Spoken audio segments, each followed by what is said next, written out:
I don't know what it is about plants and food and interacting with the land, but so many people have preconceived notions of, I don't have a green thumb. I was saying that earlier. But see, is that really true?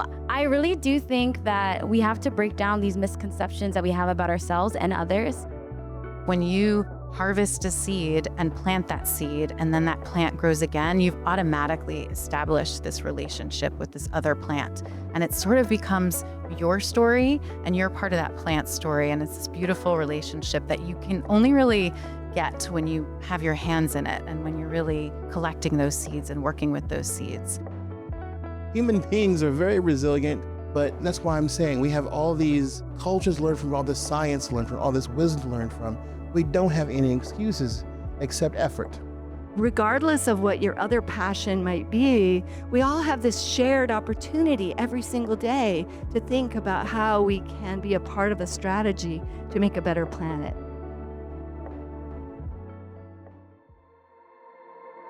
We have the solutions we need. While there is endless room for innovation and creativity, we already know how to make electricity from the sun and the wind. We already know how to grow food without poisonous pesticides, how to green our buildings, how to improve public transit, how to protect and restore nature. We do not have to wait for new technology to magically solve the problem. Those who are most affected by crises are also the ones who most often have the solutions that we need, but are so often the least resourced or given the least opportunity to actually be empowered to put those solutions into practice for a lot of different reasons. So a lot of my work, at least creatively, is about flipping that script in terms of looking at how can I change the relationship that an audience has to a work of art in that same way. Oftentimes the audience is coming thinking, what am I going to take away from this? What am I going to learn from this? How am I going to be able to engage with this work in a way where I can then, in a sense, like gain ownership over it? What I learned for myself and what I teach my students is turn the problem into the subject of your work. And that's kind of where a body of work can emerge from, is trying to take on what can feel like being lost in a void and trying to find any sort of milestones and markers to even grasp onto to make sense of things. I'm making work that reminds me of what's possible in like a better world. And it also is storytelling about my lineage and how I was able to be in this country in the first place, which is not a perfect place, but it has a lot of potential for really beautiful solutions. So I just think the artist can always reflect that potential for change. I feel as a musician, my specific role is to show how all-encompassing the climate issue is.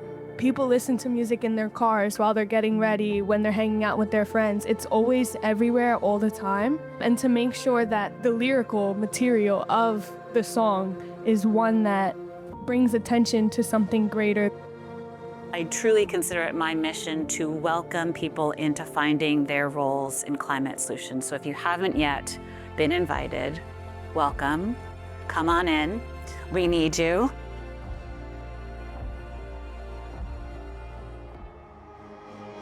We're seeing a lot of advancements in like how do you actually work with biology, and there's really exciting things, but we're really only at the beginning of understanding how biology works. So maybe we understand 10% of like how to engineer biology.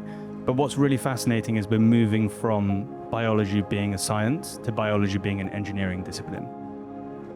The key thing that we're doing is we're learning from nature's genius. That's the first thing we're doing, is instead of looking to nature as a resource that we can extract, but it's a resource that we can learn from. So that is first and foremost, how can we learn from nature?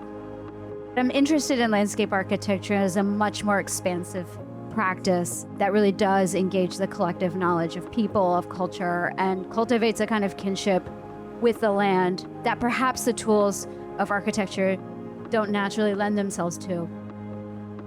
We already have the solutions that we're looking for, and in some ways, many of those solutions were things that people have done for thousands of years, right? It's just a matter of remembering them and reconnecting with them.